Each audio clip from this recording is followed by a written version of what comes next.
Aum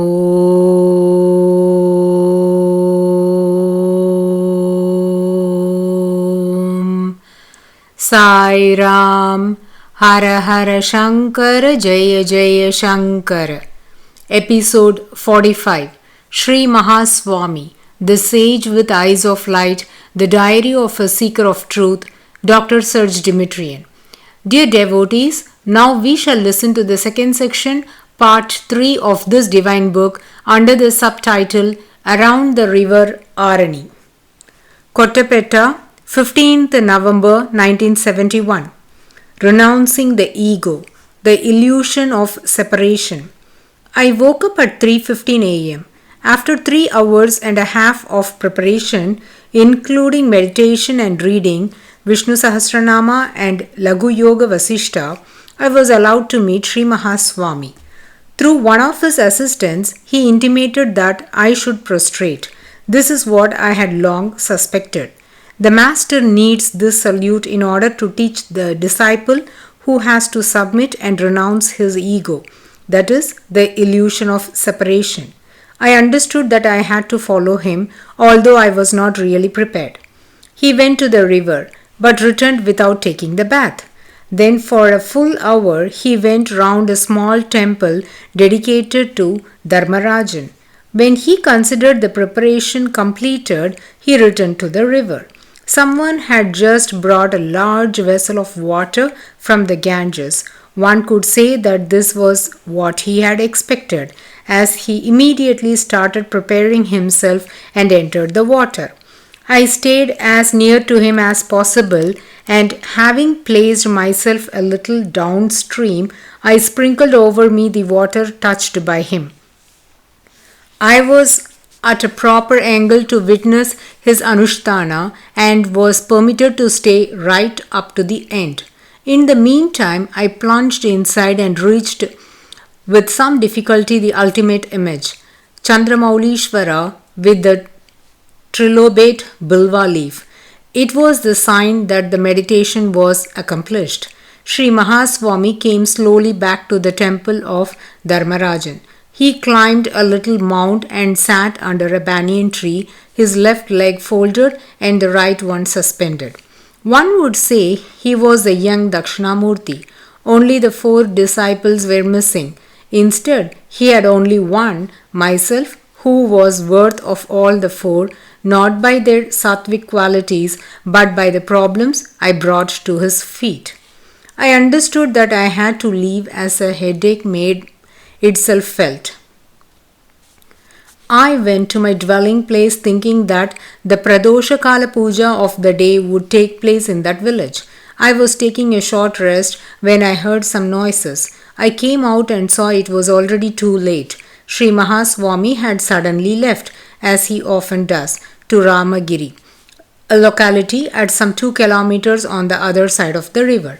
I hesitated, but a new friend, Lokanathan, a boy of 22 years, blind by birth and who knew some English, obliged me to leave the comfort of my new residence.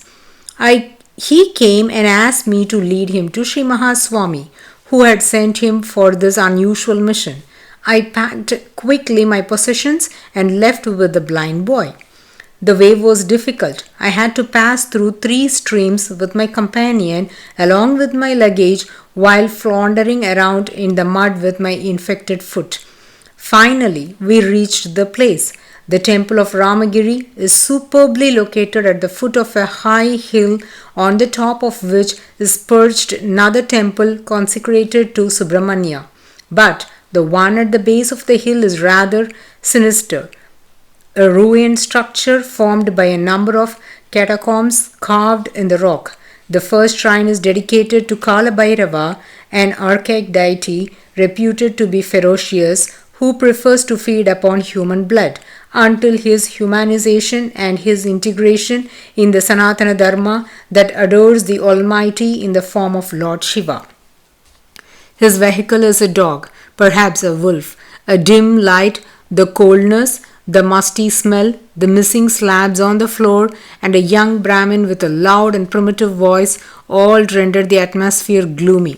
In another corridor, on a wall turned towards south, a tall Dakshinamurti welcomes you. At the feet of the young master, his 4 hoary disciples with long beards, artistically carved and exultant with joy, bring some cheerfulness to the tenebrous corridors. At the front is the main shrine with an original Shivalinga, an oval stone, probably natural. The priest inquires of which clan I pertain. The reply, Shivagotra, seems to satisfy him. Sri Mahaswami had come to Ramagiri, to the temples of Shiva and of Subramanya, as Pradoshakala Puja is consecrated to Shiva. He sat on a step of a dilapidated reservoir and started, as usual, with the invocation of the forces of the universe. He often turned his face towards me.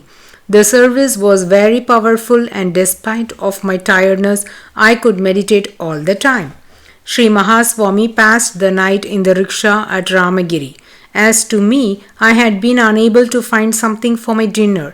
It was then that Subbaiah, the last among the assistants, a non-Brahmin servant, but with more heart, got for me a handful of chililess rice and then invited me to sleep by his side on an exterior veranda of a house that somehow was protected against the cold current of the night. I was the best placed one out of all the company, for my head was turned towards the south and not far from Swamiji's feet. Ramagiri, Rajanagarampet, at the temple of Gangama, 16th November 1971. This morning, after a sleep come non-sleep, but nevertheless a satisfying repose that happens when I take rest near Sri Mahaswami, I saw him as soon as he climbed down from the rickshaw. He insistently looked into my eyes 3 or 4 times and permitted me to prostrate in front of him without the usual intermediary standing close by. He was almost undressed. For some time he has allowed me to see him this way. Often his loincloth is not tied. Once he even took his bath without a loincloth, which practically never happens. On no occasion does he do something without a meaning, and more usually with multiple meanings at the same time. In the present case, I know that Nirvana Darshanam, the darshan without clothes, is considered to be an immense blessing bestowed by the Guru. Swamiji left by 5:30 a.m. It was a good beginning for a day, as while following him at close quarters on the road, he transmitted to me the mood of a conqueror and an unlimited confidence in him. I was to be in great need of them in the afternoon.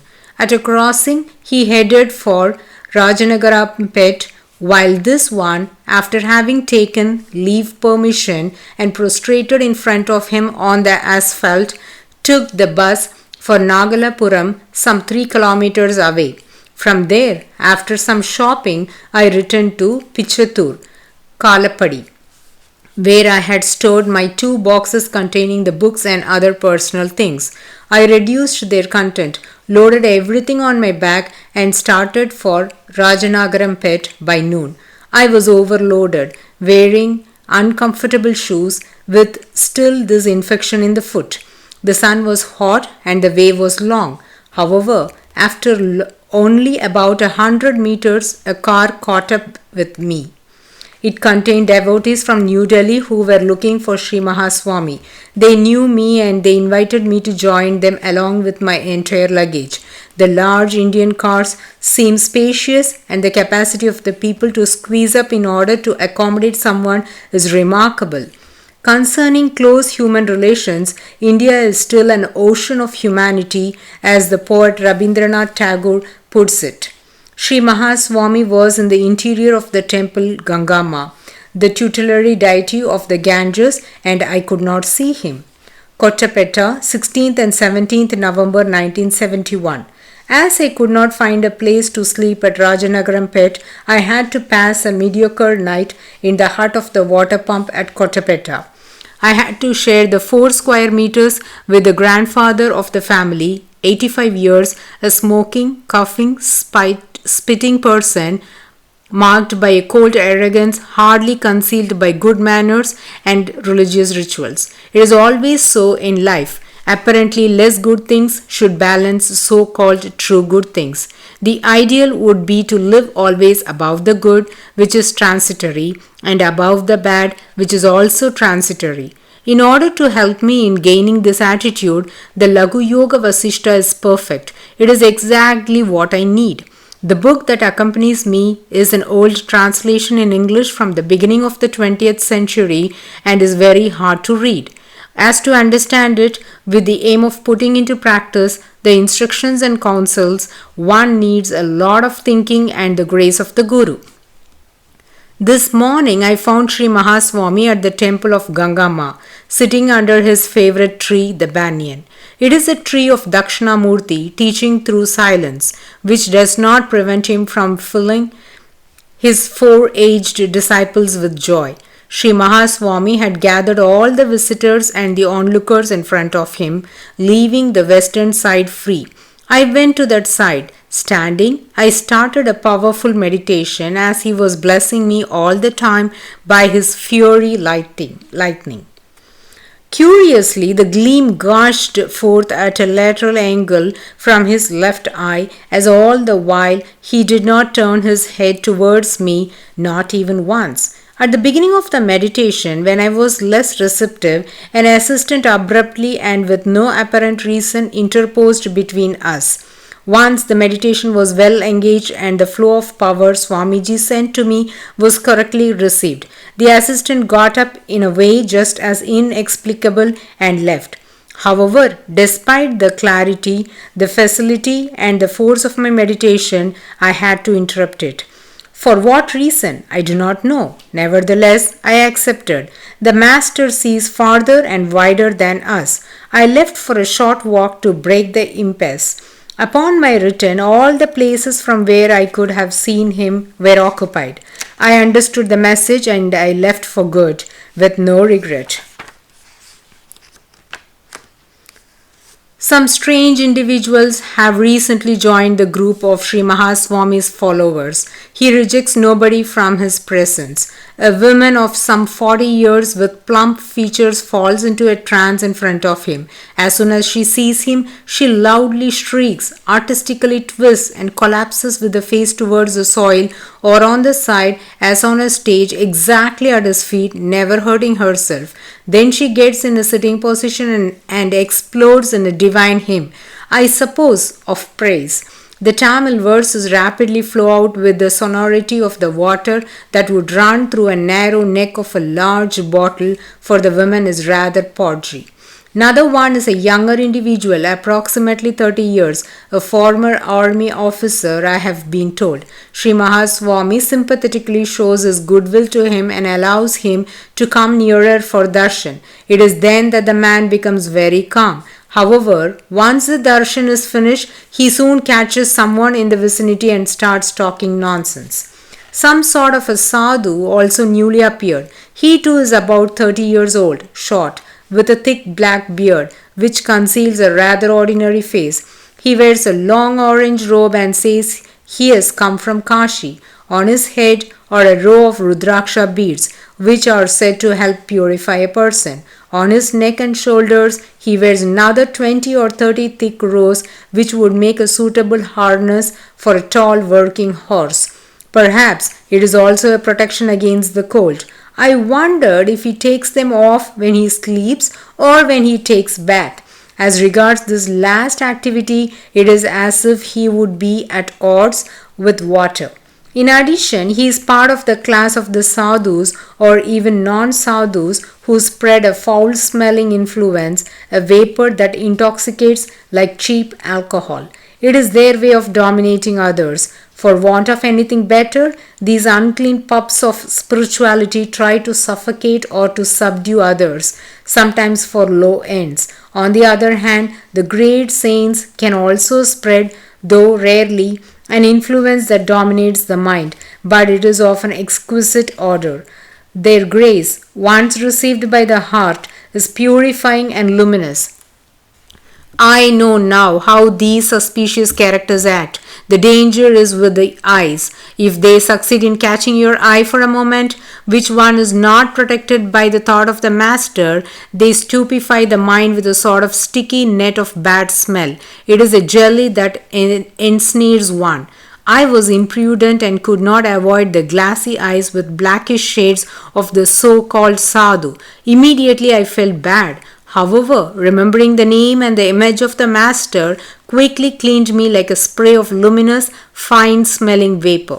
Next day he tried again. This time he did not succeed. He did not give up, but stood at my back and intensely looked at me. I felt a cloud of putrid mud advancing menacingly. I quickly grasped the booklet of Vishnu Sahasranama Stotra, where I keep a picture of Swamiji and a pressed flower from his puja. Shri Mahaswami came in a second.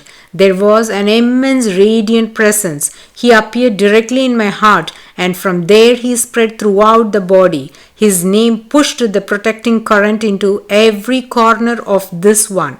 Then the blessed prana or vitality came out and destroyed with a single stroke the menacing cloud of this misguided one. The individual abandoned on the spot. From that moment on, he avoided me the rest of his stay and kept his distance. Just before leaving, he tried to touch my feet as a mark of respect and submission. I did not accept it. I did not bear him any grudge for his conduct. In his essence of Ishvara, Sri Mahaswami is surely in every being. Doubtless, he wanted to give me a lesson, and I took it as such.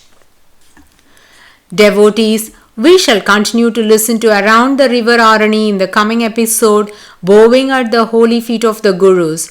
Aum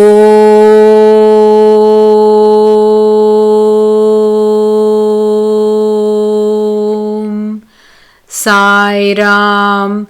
Hara Hara Shankara, Jaya Jaya Shankara.